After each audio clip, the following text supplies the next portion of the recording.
We're learning new information about the audits that investigators with the State Department of Motor Vehicles are conducting across New York on the issue of how some surrendered license plates or their numbers are ending back up on the road. And I recently interviewed a local woman who was hit with thousands of dollars in fraudulent toll bills out of New York City. Call for Action is helping to dig her out of the mess, and we are once again getting action. How is it that this has been going on for over 2 years for you? That's what I want to know. The questions keep piling up for Erin Deming. Just like the bogus toll bills she was hit with, tied to her old license plates that she surrendered at the Dunkirk Department of Motor Vehicles in 2023 on her Chevy Camaro. I surrendered my license plates because I sold the car in a private sale. And so I took my plates to the DMV. Like many other drivers we've told you about hit with fraudulent charges tied to license plates they surrendered, Erin thought turning her plates in and canceling her car insurance was the end of it. Instead, a long, frustrating ordeal ensued, with Erin becoming a victim of license plate fraud. I mean, it's stressful when you're concerned that they might surrender or suspend your license, take your plates. I need my job, I need my vehicle to get to my job, take my kids to their doctor's appointments. With those concerns, Erin faced thousands of dollars in fraudulent charges that accumulated for over 2 years. This is a total of $7,070 in tolls that he racked up against in my name, and there's no way that I could pay something like that on my income.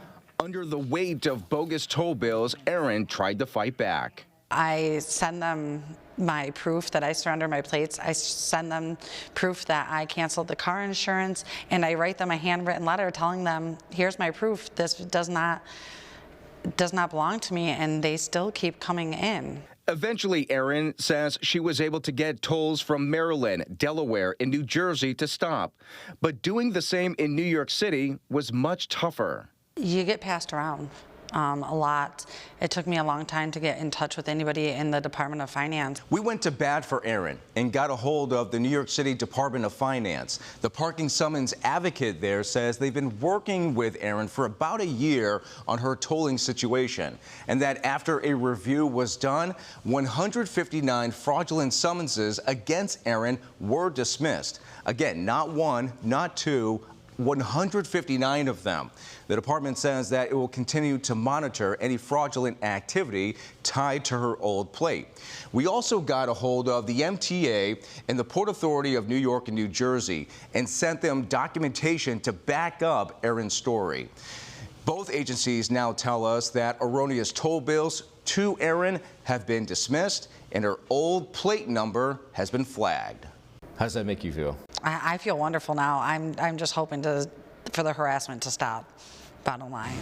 Since Call for Action got involved, Erin says she hasn't been getting any more fraudulent tolls. Just getting that email from the MTA stating that they were looking into it and that they were going to be taking care of it was like a big relief off my back. It is very much appreciated that, I mean, you just reaching out to them by email. I had no idea how to reach anybody. As a result of our Call for Action investigation and multiple complaints on license plate fraud coming out of Chautauqua County, the clerk's office here has taken steps to improve its security measures on the handling of surrendered license plates. Months ago, the county stopped sending plates to the county jail for them to be destroyed by inmates under the supervision of correctional officers. Instead, the county uses plate cutters on site in the DMVs and keeps plates locked up in vaults. What do these reforms root out? It eliminates the chance that an actual physical plate surrendered to Chautauqua County DMVs are ending up on another vehicle. We can very easily identify who took the plate, when the plate was destroyed, when the plate was picked up and taken to salvage, and basically a much quicker resolution to the problem.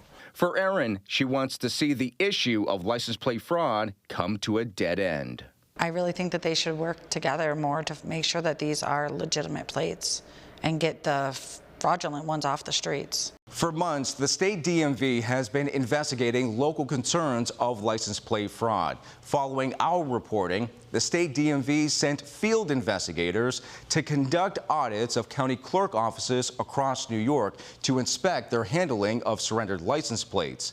We have now learned from talking to county clerk offices directly that DMV field investigators have reviewed operations in 26 counties upstate. Most of these counties have been found to be in compliance. Law enforcement sources tell News 4 that the New York State Inspector General's office is also reviewing local concerns of license plate fraud. We'll be sure to stay on top of these investigations and bring you any new developments. Jeff Preval, News 4.